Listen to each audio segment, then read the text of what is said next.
Podcast marketing strategy by Daniel Rowles and Ciaran Rogers.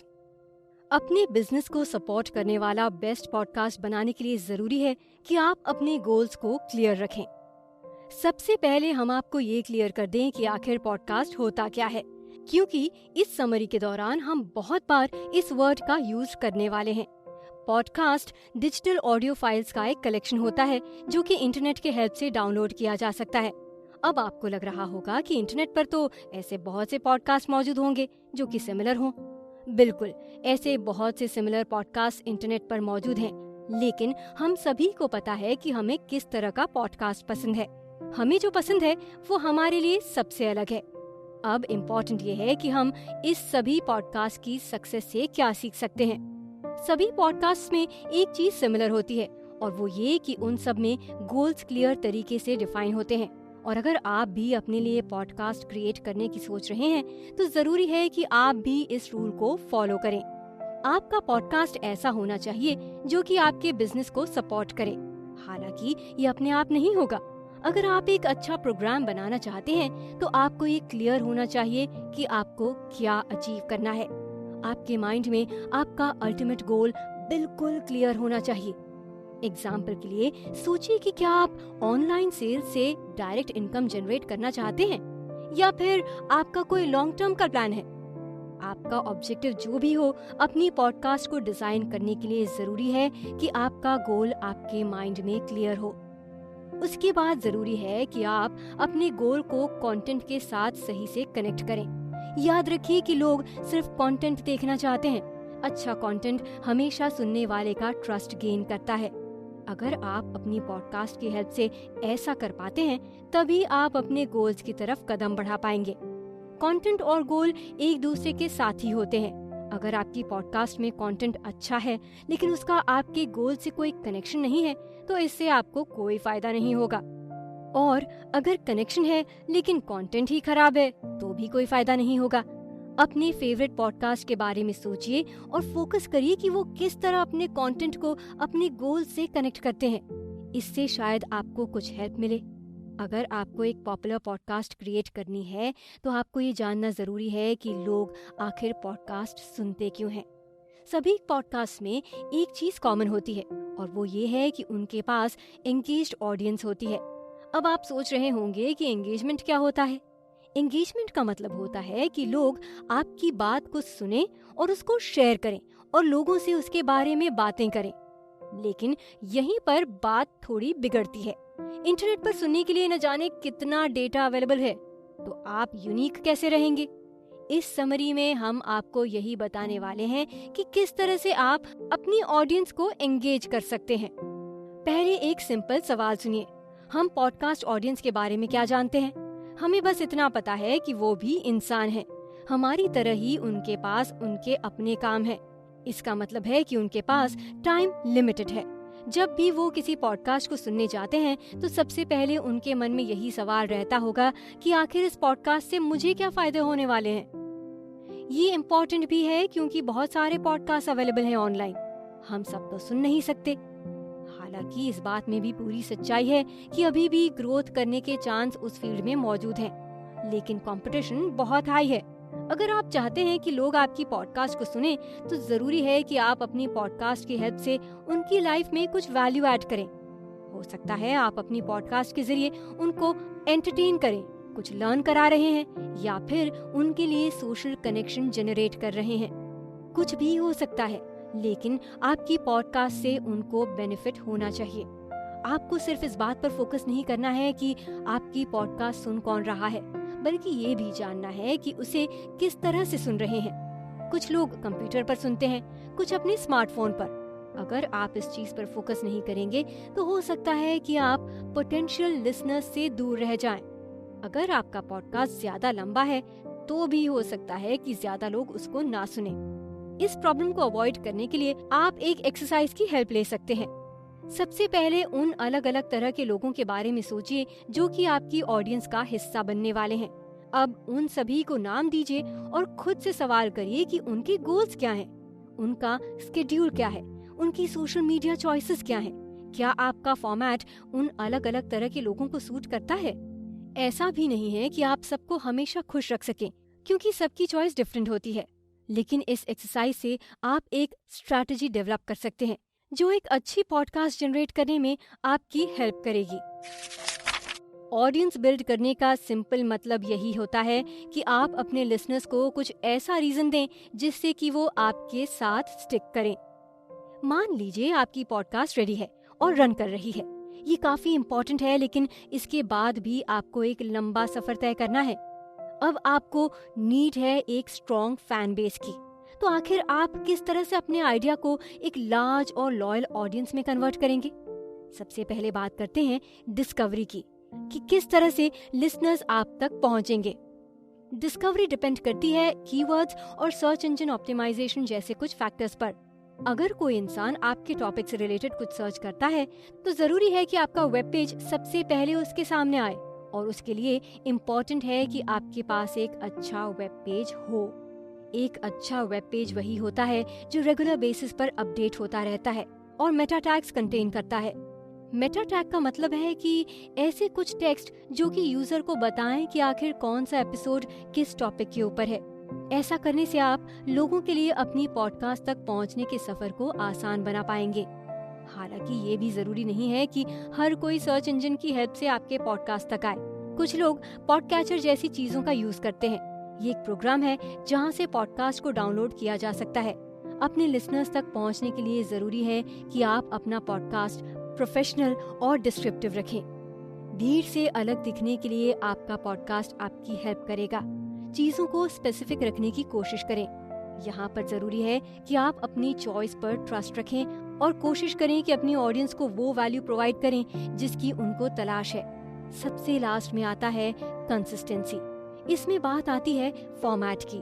Podcast में single person की audio को डाला जा सकता है, या फिर दो लोगों की कॉन्वर्सेशन को, या फिर ग्रुप डिस्कशन भी पॉडकास्ट का पार्ट हो सकता है। आप अपने पॉडकास्ट को वकीली शो के तौर पर पेश कर सकते हैं, लेकिन कोशिश करें कि मंथ में एक बार नॉर्मल फॉर्मेट में चेंज करके एक इंटरव्यू लोगों को सुनाएं। कोशिश करें कि आपके लिसनर्स कंफ्यूज ना हो और ना ही डिसअपॉइंट हो। जब आप कुछ इंटरव्यूज जैसे ऑडियंस के सामने पेश करते हैं तो वे उनके लिए अनएक्सपेक्टेड होते हैं। आपका कॉन्सेप्ट और आपकी इंटरनेट प्रेजेंस लोगों को आपकी ओर खींचेगी, लेकिन आपका कंसिस्टेंट वर्क आपकी ऑडियंस को होल्ड करेगा। बेस्ट पॉडकास्ट क्रिएट करने के लिए ब्रांडिंग और वर्ड ऑफ माउथ आपकी हेल्प कर सकते हैं। आप कितनी फास्ट तरीके से ग्रो कर सकते हैं, कैसे आप ज्यादा से ज्यादा लिसनर्स को अट्रैक्ट कर सकते हैं। क्या कीवर्ड और एक अच्छा वेब पेज इसके लिए काफी है? बिल्कुल नहीं। अपनी ऑडियंस बिल्ड करने के लिए आपको चीजों को नेक्स्ट लेवल पर ले जाना होगा। बात करते हैं ब्रांडिंग की। आपके शो का स्टार्ट ऐसा होना चाहिए जो कि एक अच्छा इंप्रेशन लोगों पर क्रिएट करे। कोई अच्छा टाइटल या आर्टवर्क या फिर अच्छा ऑडियो इंट्रोडक्शन आपके यूजर्स को प्रोफेशनल फील दे सकता है। शुरुआत में ही आपके लिसनर्स को ये समझ आ जाना चाहिए कि आपका शो किस चीज से रिलेटेड है। एपिसोड के एंड को ब्रांडिंग के लिए यूज किया जा सकता है। एंड में आप लिसनर्स को कोई कांस्टेंट ऑडियो सुना सकते हैं, या फिर आप अपनी अगली पॉडकास्ट का एक ऑडियो टीजर भी सुना सकते हैं। अपनी फेवरेट पॉडकास्ट के बारे में सोचिए। क्या उनका इंट्रोडक्शन और एंड पार्ट आपको एक्साइट करता है? क्या उनका थीम सॉन्ग आपके चेहरे पर स्माइल लेकर आता है? अगर हाँ, तो आपको भी कुछ ऐसा ही करना है। अब बात करते हैं एडवर्टाइजिंग की। किसी भी पॉडकास्ट के लिए बेस्ट एडवर्टाइजमेंट कोई पेड एड नहीं, बल्कि वर्ड ऑफ माउथ होता है। वर्ड ऑफ माउथ यानी कि जब लोग अपने मुंह से दूसरों के सामने किसी चीज की तारीफ करते हैं। रेगुलर एडवर्टाइजिंग से बेहतर वो है जब लोग अपने दोस्तों और करीबी लोगों से आपके पॉडकास्ट के बारे में बताते हैं। तो आप ये किस तरह से करेंगे कि लोग आपके पॉडकास्ट के बारे में बात करें? सबसे पहले आपको ये मेक श्योर करना होगा कि आप अपने लिसनर्स को अच्छा एक्सपीरियंस प्रोवाइड कर रहे हैं। आप इन्फ्लुएंसर्स के साथ जुड़कर चीजों को और फास्ट बना सकते हैं। हो सकता है कि आपकी पॉडकास्ट जिस फील्ड से रिलेटेड है उससे रिलेटेड एक्सपर्ट्स आपकी पहचान के हैं, और पॉसिबल है कि उनको ज्यादा लोग जानते हैं और सुनते हैं। ये सब एक ग्रेट इंटरव्यू की हेल्प से ही पॉसिबल है। स्टार्टिंग में ही सबसे बड़े इन्फ्लुएंसर्स से कनेक्ट ना हो। पहले छोटे इन्फ्लुएंसर्स के साथ एक्सपीरियंसेस हासिल करें और फिर बड़े इन्फ्लुएंसर्स के पास जाएं। इस प्रोसेस के दौरान अपनी इंटरव्यू स्किल्स को बेहतर करें। इसके लिए आप अपने फेवरेट इंटरव्यू लेने वाले व्यक्ति को सुन सकते हैं और फोकस करिए कि वो क्या अलग कर रहे हैं, किस तरह से वो अपने गेस्ट को कंफर्टेबल करते हैं। अगर आपके गेस्ट आपसे खुश रहते हैं तो वे बाहर जाकर दूसरों से आपकी तारीफ ही करेंगे। राइट टूल्स की हेल्प से आप कम एफर्ट लगाकर भी हाई क्वालिटी पॉडकास्ट प्रोड्यूस कर सकते हैं। अब मान लीजिए कि आपके पास एक अच्छा कॉन्सेप्ट है और आपको ये भी पता है कि अपने लिसनर्स तक उस आइडिया को पहुंचाने के लिए बेस्ट फॉर्मेट क्या है। इसके अलावा आपके पास वो इन्फ्लुएंसर्स भी अवेलेबल हैं जो आपकी ऑडियंस को ग्रो करने में हेल्प करेंगे। अगर इतना सब रेडी है तो ये काफी अच्छी बात है। अब जरूरी ये है कि आपका शो अच्छा साउंड करे। हम आपको बताते हैं ऐसा कैसे पॉसिबल है। इस चीज को हासिल करने के लिए किसी तरह का रॉकेट साइंस नहीं चाहिए, बस आपको चॉइस बनानी आनी चाहिए।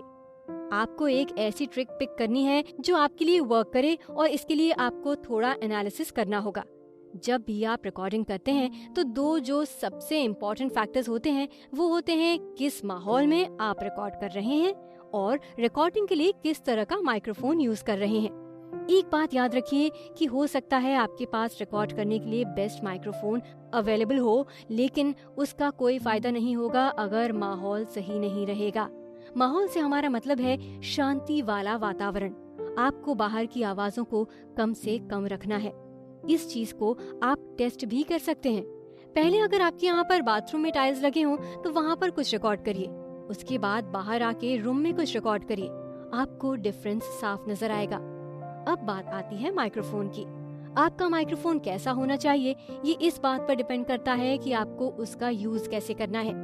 एग्जाम्पल के लिए बात करते हैं लेवलियर माइक की। ये पोर्टेबल होते हैं और इंटरव्यू जैसी चीजों के लिए बेस्ट होते हैं। उसके बाद होते हैं USB माइक्रोफोन्स, जिनको आप आसानी से कंप्यूटर में लगाकर अपना काम कर सकते हैं। ऐसे अलग अलग तरह के माइक्स मार्केट में अवेलेबल हैं। आपको अपनी यूज के अकॉर्डिंग चूज करना होगा। एक बार आपने अपना रिकॉर्डिंग सेटअप सॉर्ट कर लिया, उसके बाद आपको एडिटिंग पर काम करना है। एडिटिंग परफॉर्म करने के लिए भी मार्केट में बहुत सारे टूल्स अवेलेबल हैं। उन सभी को आप लर्निंग के लिए यूज कर सकते हैं। अपनी पॉडकास्ट में से फालतू के नॉइजेस को हटाना काफी टाइम कंज्यूमिंग होता है, उसमें काफी एफर्ट लगता है। एडिटिंग हमेशा इस बात को ध्यान में रखकर करिए कि आपके लिसनर का टाइम काफी इम्पोर्टेंट है। आपको उसे वेस्ट नहीं करना है। आप जो कंटेंट शेयर करने जा रहे हैं वो बासी या फिर कहीं पुराना नहीं होना चाहिए। मान लीजिए आपके पॉडकास्ट की सारी तैयारी हो गई है। आपके पास 2 होस्ट भी अवेलेबल हैं जो कि काफी अच्छे हैं। आपके पास कुछ रिकॉर्डिंग भी है जिन्हें आप अरेंज करने जा रहे हैं। एक बात और अब आपको ध्यान में रखनी है और वो ये है कि आप जिस भी टॉपिक पर पॉडकास्ट करें या इंटरव्यू करें, उन सभी का आपके विजन से कोई ना कोई कनेक्शन होना चाहिए। जरूरी नहीं सब कुछ लिसनर्स को ध्यान में रखकर किया जाए। कुछ चीजें हमें अपने प्रॉफिट के लिए भी करनी है। एक और बात पर हमेशा फोकस रखिए कि आपका कंटेंट ही आपकी वैल्यू है। अगर आप सही तरह से कंटेंट क्रिएट नहीं करेंगे तो फिर सुनने वाला कभी भी दूसरे कंटेंट पर स्विच कर सकता है। इसलिए आपको ऐसा कुछ क्रिएट करना है जो आपके ऑडियंस को खुश भी रखे और एंगेज्ड भी। हो सकता है कि आपके पास ऐसे में आइडिया की कमी होने लगे, तो घबराने की नीड नहीं है। आपको बस अपने सेंसेस ओपन रखने हैं। चीजों को सर्च करिए, सोशल एंगेजमेंट जनरेट करिए और चीजों को एनालाइज करिए।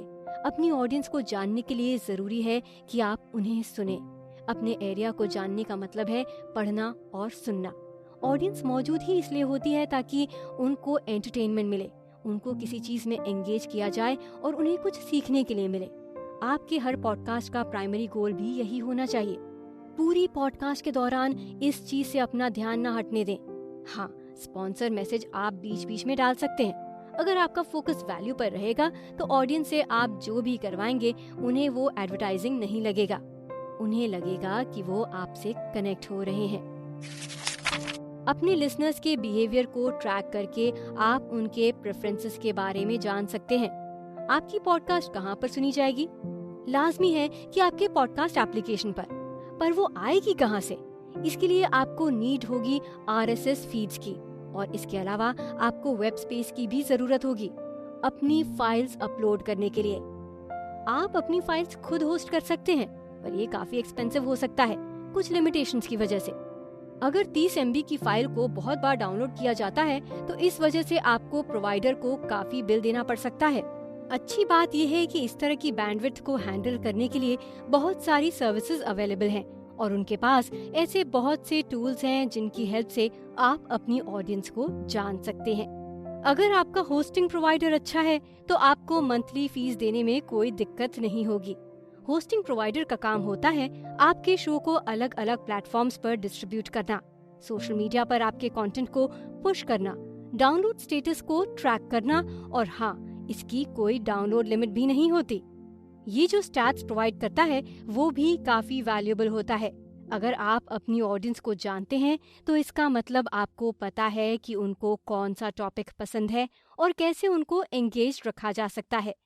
स्टैट्स आपको सिर्फ इतना नहीं बताते कि आपके पॉडकास्ट को कितने लोगों ने डाउनलोड किया, बल्कि आपको ये भी पता चलेगा कि वो लोग कहाँ से हैं, आपकी ऑडियंस कितनी बड़ी है, क्या वो ग्रो कर रही है या कम हो रही है, और कौन कौन से कंट्री से लोग आपसे कनेक्टेड हैं। इस तरह की इन्फॉर्मेशन आपको होस्टिंग प्रोवाइडर से मिलने वाली है। कुछ प्रोवाइडर्स तो ये भी बताते हैं कि आखिर लिसनर ने पूरी पॉडकास्ट सुनी या फिर बीच में ही छोड़ दी। इस सब तरह के इन्फॉर्मेशन को ध्यान में रखकर आप अपनी नेक्स्ट पॉडकास्ट में उनके अकॉर्डिंग कुछ बदलाव ला सकते हैं। डायरेक्ट ऑडियंस एंगेजमेंट को कभी भी नजरअंदाज नहीं करना चाहिए क्योंकि वो सबसे इम्पोर्टेंट है। इसके लिए आप अपने ब्रांड को अलग अलग सोशल मीडिया प्लेटफॉर्म्स जैसे कि फेसबुक, इंस्टाग्राम, ट्विटर पर प्रमोट कर सकते हैं। यहाँ पर आपको सुनने वालों से डायरेक्ट फीडबैक मिलेगा। एक बात और ध्यान में रखिए कि सोशल मीडिया को गलत वे में भी यूज किया जा सकता है। शेयर करने से पहले खुद से एक बार ये सवाल जरूर करें कि क्या जो कंटेंट आप शेयर करने जा रहे हैं वो सही है या नहीं, और क्या वो आपके ब्रांड को रिप्रेजेंट करता है। अगर आपको अच्छा नहीं लग रहा तो जरूरी नहीं कि उसको शेयर किया ही जाए।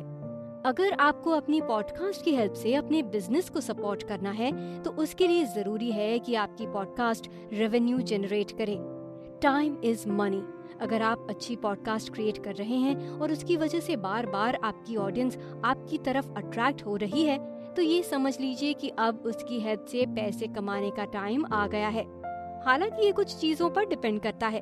हर पॉडकास्ट से पैसे नहीं कमाए जाते और पैसे कमाना आपका अल्टीमेट गोल होना भी नहीं चाहिए। याद रखिए, होस्टिंग से लेकर वेबसाइट तक आपके पॉडकास्ट को रन करने के लिए जिन जिन चीजों की नीड होगी सबका कुछ न कुछ प्राइस होता है। अब हम आपको ये बताने जा रहे हैं कि किस तरह से आपको अपनी इन्वेस्टमेंट और रेवेन्यू को मैनेज करना है। आप अपनी पॉडकास्ट के बीच बीच में एडवर्टाइज करके पैसे कमा सकते हैं। कुछ एडवर्टाइजमेंट्स नेटिव होती हैं और कुछ नॉन नेटिव।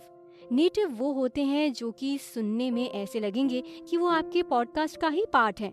नॉन नेटिव थोड़े अलग होते हैं। नॉन नेटिव तभी वर्क करते हैं जब आपके पास ज्यादा बड़ी ऑडियंस हो। आप अपने स्टैट्स का यूज करके अपनी ऑडियंस के पसंद के अकॉर्डिंग एड्स चुन सकते हैं, क्योंकि अगर आप कोई भी एडवर्टाइजमेंट करने लगेंगे तो शायद एडवर्टाइजर्स ज्यादा दिन तक आपके साथ नहीं रह पाएंगे, क्योंकि उनको रिजल्ट चाहिए होता है। पैसे कमाने का एक और मेथड ये है कि आप मर्चेंडाइज सेल कर सकते हैं। इससे ब्रांड अवेयरनेस भी इंक्रीज होगी। एक टी शर्ट जिस पर आपकी पॉडकास्ट का नाम हो कई बार आपको बहुत सारे नए यूजर्स दिला सकती है। एक बात हमेशा ध्यान में रखिए कि मर्चेंडाइज सेल करना कभी कभी फुल टाइम जॉब भी बन सकता है। इसलिए जरूरी है कि आप ऑन डिमांड चीजों को प्रोड्यूस करें और उसको सेल करें। आप थर्ड पार्टी से मैन्युफैक्चरिंग का काम करवा सकते हैं। इससे आपके सर से कुछ टेंशन खत्म होगी। रेवेन्यू जनरेट करने के लिए एक और अप्रोच ये हो सकता है कि आप अपनी ऑडियंस से अपने कंटेंट के लिए चार्ज करें। ऐसी बहुत से चैनल्स हैं जो कि यूजर्स से कंटेंट के लिए चार्ज करती हैं और फिर उन्हें रिवॉर्ड भी करती हैं। इस मॉडल की वजह से बहुत से लोग फुल टाइम पॉडकास्टर्स भी बन गए हैं। आप कौन सा वे चुनते हैं ये इस बात पर डिपेंड करता है कि आपकी ऑडियंस कैसी है और आपका कंटेंट कैसा है। हो सकता है आपको सही मॉडल फाइंड करने में थोड़ा टाइम लग जाए, लेकिन इससे आपको फायदा भी होगा और आपको ग्रोथ देखने को मिलेगी। कुल मिलाकर अगर आप एक सक्सेसफुल पॉडकास्टर बनना चाहते हैं तो उसके लिए जरूरी है कि आप अपनी ऑडियंस और उनकी पसंद को समझें। इमेजिनरी लिसनर्स से शुरू करके आप सोशल मीडिया और स्टैट्स का यूज करके लिसनर्स के बारे में सही से जान सकते हैं। आपको बस कंसिस्टेंट रहना होगा। उसके बाद आप अपने लिसनर्स की लॉयल्टी का यूज करके अपनी अल्टीमेट गोल तक पहुंच सकते हैं। याद रखिए, अच्छी पॉडकास्ट ही ऑडियंस के साथ अच्छा रिलेशनशिप जनरेट कर सकती है।